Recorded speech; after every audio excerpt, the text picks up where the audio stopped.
Now, condo versus a house. It's the biggest decision that every Seattle first-time homebuyer faces. Now, both have perks and pitfalls. Today, you'll get a clear breakdown so the choice isn't guesswork anymore. And ultimately, you'll be able to make the decision with confidence, okay?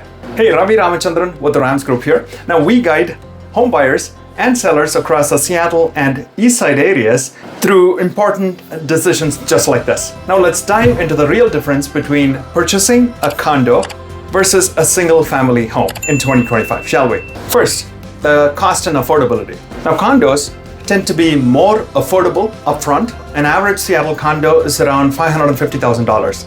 Single family homes, on the other hand, are run closer to about $950,000, give or take. Now, this means lower down payment, lower mortgage, and often lower property tax.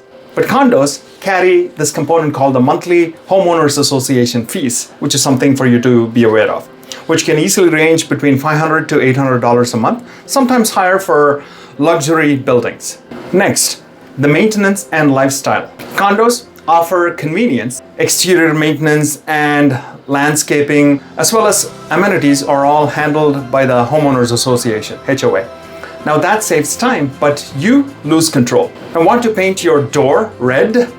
Might need HOA's approval. Houses, on the other hand, offer freedom, but come with maintenance responsibilities which you will have to take on, as well as added costs like yard work, roof repairs, siding upkeep, etc. Third would be the maintenance and the community. Now, condos often include shared spaces like fitness centers, party rooms, rooftop decks, and even dog wash stations, all for free. Now, single family homes do not, but your backyard becomes your amenity. A big one, that too. Now, community-wise, condos often offer social benefits, whereas houses give more privacy and flexibility to shape your own environment. And number 4 would be resale and appreciation. Historically, single-family homes appreciate faster in Seattle, about 5 to 6% yearly over the past 10 years, compared to condos coming in at about 3 to 4%. Now, that said, a well-located newer condo in growing neighborhoods like South Lake Union or Capitol Hill may outperform. Now, if you are planning to stay 5+ years, a home usually builds equity faster. So that leaves us with an interesting question.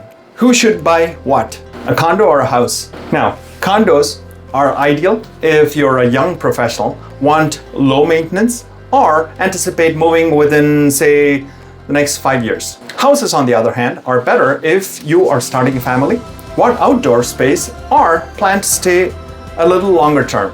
Now, you have to evaluate your lifestyle, your future plans and priorities, and make a decision. So which one should you choose? A house or a condo? Again, well, there's no universal answer. Condos offer convenience and affordability. Houses offer more control and better prospects of building equity. That sums it up. Now, if you'd like help weighing your options and crunching the numbers, feel free to DM or call or book into my calendar. My contact information is in the description below. I wish you smart decision making as well as happy home hunting. Talk soon.